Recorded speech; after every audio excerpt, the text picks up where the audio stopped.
than MonicaGate. I did not have sexual relations with that woman. Get ready for ClimateGate. It's coming! Here comes global warming! Or maybe it's not coming after all. Why leaked emails showing a conspiracy to fudge climate temperatures could shelve global warming taxes and save the economy. And forget Santa, what's Uncle Sam giving taxpayers for Christmas? What are you doing? $300 billion bailout buck still up for grabs. Should every American who pays taxes get a cut for their holiday shopping? Plus, home sales for the holidays? And think to yourself, there's no place like home. But is the government's meddling in the housing market doing long-term damage to the jobs market? It's a cash-in expose on the most important issue in America today, jobs. All that and hate the winter?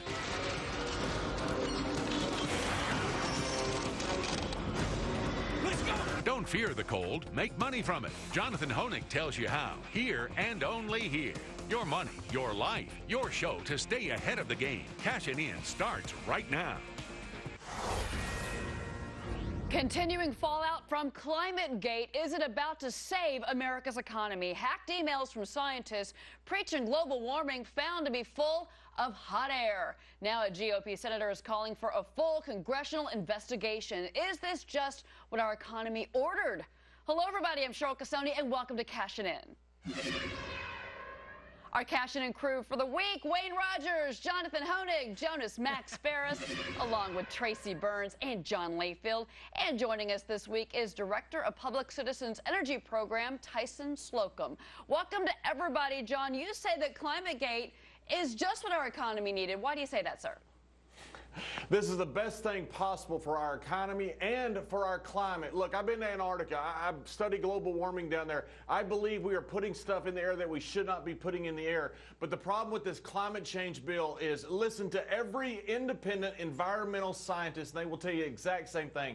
This does zero, absolutely zero for the climate, and it's going to cost hundreds of billions of dollars. If these bogus scientists over there discredit climate change enough to not get it passed, this is great for the economy and also very good for the climate. Tyson, let me read you one of these emails. We can't account for the lack of warming at the moment, and it is a travesty that we cannot do that. I mean, how do you respond to these emails? I mean, first of all, these are just a couple of emails by some sloppy scientists. The fact is that the changes to our climate is a proven fact. It's a peer-reviewed scientific procedure. The people that deny that climate change is going on, there's no peer review process for that. This is just a distraction. The fact is that a lot of major U.S. corporations have endorsed the climate legislation. And when Barack Obama goes to Copenhagen in mid-December, he's going to be talking about not only what we can do legislatively, but remember, his Environmental Protection Agency has orders from the Supreme Court back in 2007 that they can regulate greenhouse gas emissions under the Clean Air Act. It makes a lot of sense in the United States to get off of foreign oil and to start generating more clean energy here at home. Here come the talking points. Here come all the talking points. That's the idea that the Greens, headed by Al Gore, would like to have you believe that the consensus is in. But you know what? This evidence, the exaggeration, the conspiracy, the distortion and manipulation of facts shows that the Greens will do or say anything, Cheryl, to push their agenda. God, please, they would hang a business guy for this. Tyson, if a CFO of an oil company was caught with this kind of in a BS, you PowerPoint would presentation back in 1999. All right, Tracy, listen, Tyson, hold on. Guys, let me go to Tyson, Tracy. here's the problem with this, and it's more with cap and trade than the actual issue of climate change. Yeah, we got issues. We use hairspray. We shouldn't probably do that. But the cap and trade bill that's on the table right now is going to make this country even more broke than we are now. In particular, it's going to hit farmers, ranchers, and wait for it, manufacturers. And that's the last group of people you want to hurt right now when this economy is ailing. Jonas, I've seen estimates that it will, in fact, raise electricity bills for the average American if what we're seeing proposed goes through into law.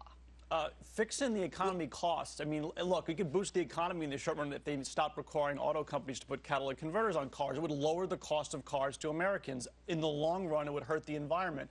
Look, there's been a lot of cases in history where the majority of scientists were wrong. Galileo, the Earth, the sun at the center of the thing, Darwin more recently. But the bottom line is I don't think this is one of those cases. But I don't believe it. I think most scientists are right. But it's irrelevant because to Layfield's point, I don't think what's being proposed is really going to solve this problem if man did do it, which I actually believe it's so hard to solve. It would cost so much to the economy in the short run. You know, Obama's talking about a 17% cut in carbon dioxide. That would require a population shrinkage in America, in my opinion, to actually make it happen. People don't want to give up these things. It is very hard to get our country to do it, which is why California's doing it and the whole country's not doing it. You get the whole world making up the data to do it. It's impossible. Wayne, let me bring in Wayne to this because Wayne, hold on, guys. Wayne, if you look at these emails, you can see a clear. It was manipulation by them. It was trying to. They were basically saying, like I mentioned here, we're sorry that you have to go through all this stuff. You know, let's beat the crap out of each other. I mean, some of these emails were just really. They are very controversial. These came out of Europe, and it's all over the press there. Wayne? Well, in recognition of my friend Tyson there, Tyson, you just happen to be wrong. That's all. No less than the Cyrus Fogg bracket of professor of physics at Princeton has said that most of this stuff is not true.